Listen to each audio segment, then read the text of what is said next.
Hey guys, and welcome to Hyroero's Dark Souls live playthrough. Since the last video, I've teleported back to Anolondo, and in between that, I did a little bit of farming for some shards and stuff to upgrade my shield, and my great scythe by a little bit, and put a few more points into vitality and endurance and stuff like that. I also put some points into upgrading my pyromancy flame, so I should get a little bit more damage out of that. But yeah, nothing too major. So I'm soul level 49 now, and I'm heading to, finally, the Duke's Archives. And back to wearing this armor set, which I really actually like, despite all the jingling. And we've got a trusty flip ring, which we just gathered a few videos ago. And Havel's ring in the other one, of course. If I had enough endurance to use this set, I'd put on the Ring of Favour and Protection as well, for that extra health and stam. Now, when you're coming to Duke's Archives, you're going to notice an enemy you fought a while ago, the boars. So we'll see how I go with these guys. I meant to actually roll that, but they do a lot of stamina damage, so you need to be super careful. Make sure you have a nice shield, or if you don't, get your roll on. Now, you'll notice that instead of a spot where you can backstab them in the asshole like before, it's plugged up, which is interesting. And you're not going to actually be able to hit that spot. So instead, you're just going to have to hit them wherever you can, but you're going to bounce off. I'll demonstrate that actually. Like that, but still do damage. Or pyromancy, which is usually what I use to kill these guys. So you sort of just stay in the middle part, because if you're behind them, they can kick you. If you're in front of them, they can hit you with the tusks and charge. So just make sure you stay like sort of in the middle. And they can actually turn and hit you still, so we'll just wait for an opportunity to heal. And that's the kick one there. And that's one of them down. So you noticed I had the spell Great Combustion. I also picked that up in Blighttown. There is another pyromancy trainer, which I didn't record going to, but I might do a video on like extra NPCs and things like that. She spawns, I think, once you get your other pyromancy flame to +10. There might be a little bit of confusion about that one, but and a few other things need to be met as well. I think like beating the boss there and such. You go back to Blighttown and there's an NPC wearing like the Nazgul robes. Let's just try and get behind this guy. But that doesn't do enough damage. That normal combustion. Let's try Fireball.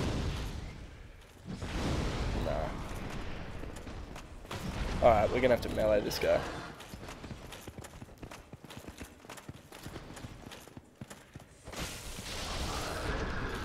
So as you can see, it still does a fair bit of damage, and with two hands I'm actually not bouncing off.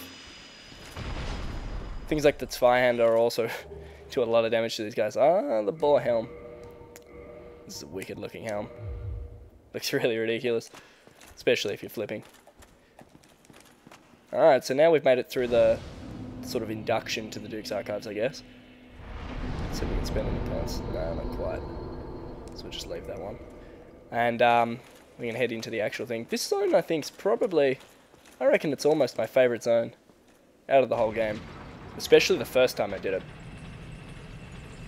In fact, if you haven't done this zone before, I'd probably recommend skipping this video and just experiencing it for yourself. Because it's really awesome.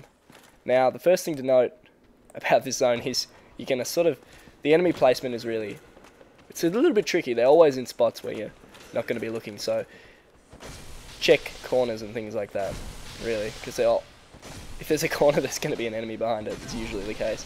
These guys are similar to sort of like the undead enemies in terms of their attack patterns and their size and everything, but they do a lot more damage. They also have like, yeah, they're pretty much the same enemy. Crystallized undead guys. They stagger really easily, so that's nice. The archers can also headshot you, which staggers you and does a lot of damage, and it's really easy for them to do that on stairs as you're coming up. So you gotta be careful about that one. So we're just gonna leave this guy around here away from that caster we can see up the stairs, and just stagger kill him. Alright, so we wait for a shot. Get behind this wall. Should be able to hit us. Alright, this guy, you can see he's sort of got like an aura going on. I don't know if you guys can see that in the video. Oh, actually it's just finished. It's alright, we'll see it again in a minute and I'll talk about it. These guys here, yeah, they actually buff the minions. And they move a lot faster and they hit a lot harder, so I'm gonna sort of draw them away from him so he can't hit me with that spell.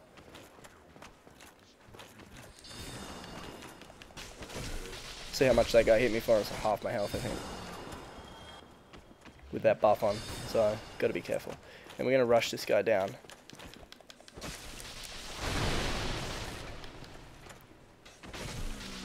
Because if you don't, it's exactly what I didn't want to happen. If you don't quite kill them, they have a tendency to teleport away, which is really annoying, so he'll be in another location. And you can hear him casting spells at me already. Alright. So we're just going to work our way through these dudes.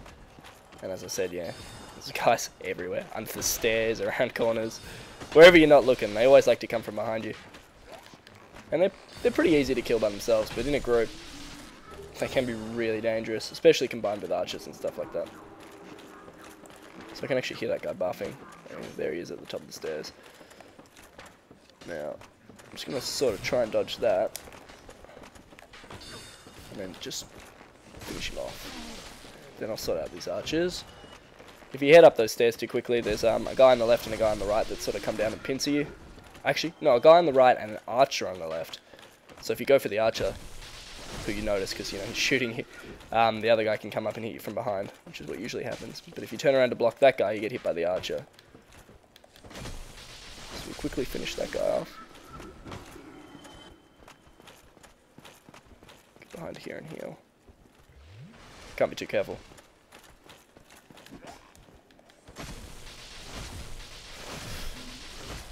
Alright. So we're going to go right ahead and pull this lever. There are a few items over there, but it's alright, we can skip them.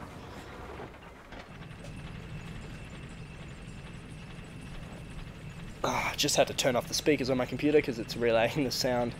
It's probably going to hear a little bit of double up before that. That's alright. It was pretty quiet. We're going to head through this eerie looking passage. Just sort of been like crystallized over. Would have been cool to fight these guys throughout the zone. Like maybe ones with different crystallized weapons or something like that. As opposed to just like, you know, the standard undead dudes. That would have been interesting. I'd like to see more enemy like weapon variation. Like you could have the same enemies but using different sort of weapons. That'd be interesting. Alright, so we're going to head up here and see if we can grab this lizard that I've forgotten all about. This weapon's pretty good for hitting them. Lots of other ones like to hit over the top. Got some twinkling titanite. Use that on our armor later.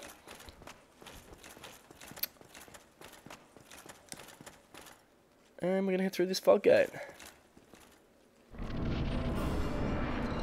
And it's what appears to be a fight with Seath the Scaleless. But, spoilers, obviously, but you can't actually beat this fight. The guy's just going to kill you. Even if you have ranged attacks, I'll demonstrate, like, if I can hit with it. I don't actually do any damage. Thing you don't want to do is get cursed. Sort of just, like, sit around and get hit. That's a really cool looking attack. So this death is actually scripted. You have to die to progress at this point. You can equip one of the rings that you find throughout the game that break and keep your souls, if you want, if you have like a huge amount of souls going in there, but otherwise just try and spend them beforehand. Or you can make it back to your corpse. Well, anyway, regardless, we're looks like we're been imprisoned here, conveniently with a bonfire.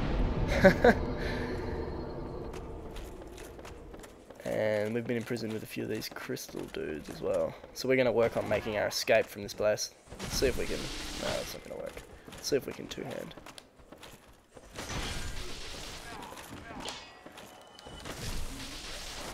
I like this weapon. It's a lot of fun. That dashing R2 attack is also pretty awesome. Alright. So as you can see, there's a sort of guard resting up there. Conveniently. So just hit him straight through there. And see what he has on him. The key. Super convenient. And as we head out here, it's going to play a really weird cutscene, actually. Which we might just watch.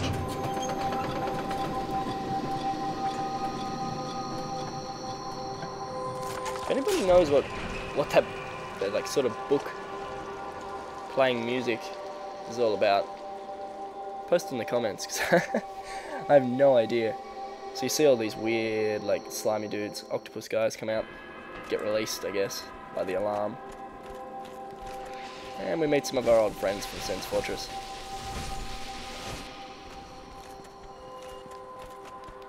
I hate these guys. They'll actually just sort of make a run for the ladder up there to get away. So you can sort of usually they don't even attack you. I don't know why that guy did just then. But that's alright. There's a lot of little things in this zone, actually. A lot of doors you can open and secrets and stuff to find. We're going to make our way towards the bottom. So at the top of that ladder earlier, there's a door, but it's locked, if I remember correctly. And the key is located down the bottom. Now these guys, they're really weird. I'm just going to shoot them with fireballs. They do a grab attack and like a really short range sort of projectile thing. And the leap, apparently. I don't think I've ever seen that before. They're pretty weak. Just don't get grabbed, because that does do a lot of damage. That's our little projectile. They also have a really, really high humanity drop rate, I believe. And are probably the best way to farm humanity. A lot better than farming rats, anyway. So if you're short on humanity, that's this is a good spot to farm them. And there's a bonfire just back there, so you can reset them and everything. So they stagger pretty easy, and it's only 2 hits. Should check for some drops.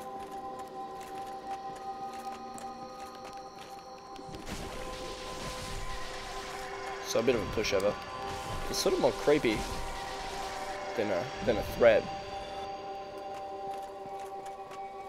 A bit unsettling. A lot of theories about these monsters as well, about them being like Seath's failed experiments and things like that. But I don't know enough about it to really talk about it. Alright, so we'll just keep getting the fireballs on. Wow, that was close. On these guys, clear them out. And I've been grabbed. So let's see if I survive that. Whew. Not ideal. I honestly thought I was out of range of that grab, but apparently not. I can one hit in the R2 as well. Here we go. Humanity. Fantastic. You never have enough humanity. So if you go in here, you'll notice like there's a few like in the corner. You want to take these guys out. They have a few drops. Not that I think that they're very useful for my character, but why not? They also have a lot more health.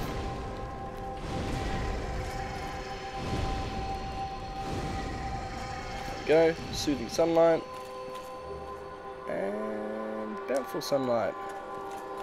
I'm not a faith build, so I'm not going to be able to use those spells.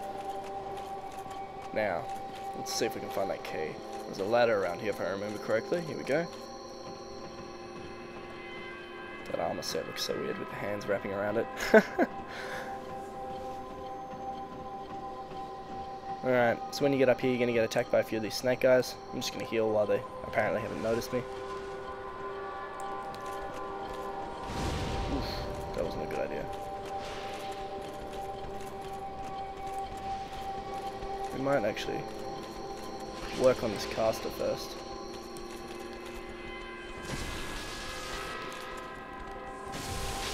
Oof. That's getting a bit dicey. I'm gonna back off and get a heal.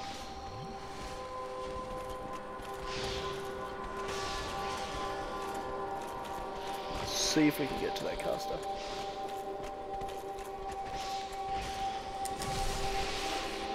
Playing really sloppy at the moment. Well, for like most of this Let's Play, actually.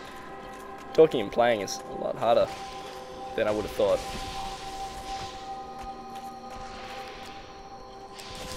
Whoop.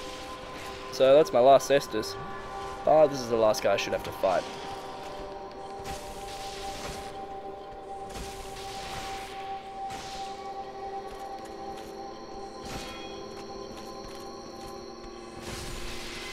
Alright, sweet. So those guys are dealt with. Let's see what's in this chest. And that's the key we were looking for. And I think you can turn this thing off now, which means the weird lizard, like, not lizard, the weird octopus snake people, don't know what they're called, won't spawn, or at least they won't start running up the stairs when you rest at a bonfire or whatever. They should all just stay down here in this room here. So if you were farming, you could just like have a Zweihander or some AoE spells, just run down and take them all out at once, reset the bonfire and rinse and repeat. So we're going to make our way back up to the bonfire in the cell to reset those essences, because I'm going to need those. There's a few things you can do with the doors in here and items and stuff to find, but I'm just skipping past it, mainly because I don't remember exactly how to do it off the top of my head, and I don't want the videos to take too long. This video is already going to be pretty long, actually, but that's alright. That's not the right cell. Must be the next one up.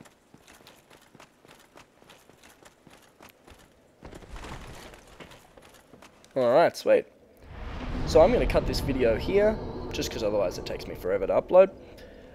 In the next one, we'll be doing the rest of the escape, and maybe even the boss fight, depending on how fast I can get through it.